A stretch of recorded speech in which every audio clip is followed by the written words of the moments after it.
The Edible Gardening Handbook teaches 10 essential practices for growing your own food. Hi, I'm Benjamin Eichorn. Come join me in the garden.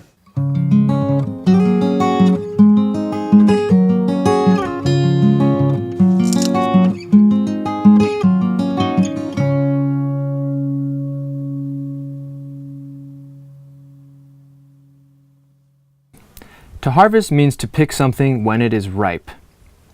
Harvesting, if done well, helps the plant continue to produce delicious food for us. Each plant has particular harvesting needs.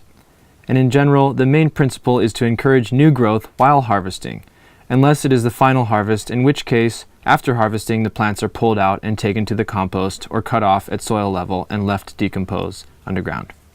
Summer crops, like tomatoes and peppers, are easily identified when they are ripe due to their color. But ripeness is not always so easy to determine with many other crops. While some plants are cut-and-come-again crops, many are not. A cut-and-come-again crop is a plant that you can cut back fairly low down, above the point where its first true leaves branch out, and it will produce new leaves from the middle of the plant.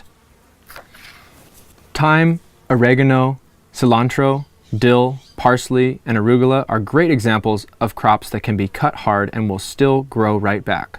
All of these can be cut with a knife, hand shears, or scissors, or even pinched by hand, almost to the ground, and they'll still grow back with great vigor.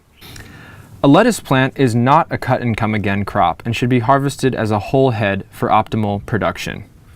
Leafy greens such as kale, collards, and chard should have their lowest leaves picked first so that the middle of the plant can continue to produce new leaves. In general, breaking off the lower leaves at the main stem by hand with your thumb is better for the plant than cutting the leaves, as cutting will leave a wound that does not heal well. Root vegetables such as beets, carrots, and radishes can be harvested when the top of their taproot is visible above soil level and the plant looks large enough to pick. Tree fruit, such as apples, pears, peaches, and nectarines, can be harvested when they fall into your palm with a 1/4 turn of the stem. Subtropical fruit, such as citrus and avocados, have a wider harvest window and can be picked or cut from the branch when they have attained appropriate size and color, which depends on the specific variety of each crop. Here are the materials and tools you will need for harvesting. First, you need harvest containers. This could be buckets, baskets, shoulder bags. You will need a harvesting knife or hand shears. You might need an orchard ladder for harvesting fruit from larger trees. It's a great idea to have a scale on hand to keep track of your harvest. And you should have your edible garden harvest records sheet. First, decide which food is ripe and needs to be harvested from the garden.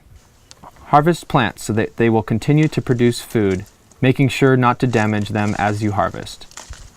Remove any diseased or dead plant material while you are harvesting. Take it to the compost pile or compost container.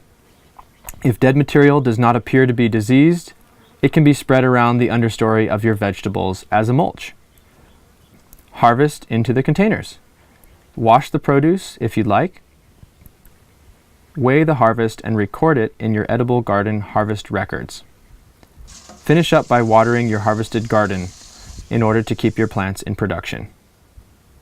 First of all, you've got to eat and enjoy the bounty that you've harvested with your family and friends.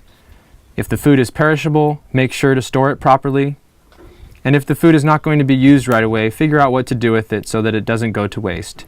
Share it with neighbors, can it, dry it, pickle it, or feed it to farm animals.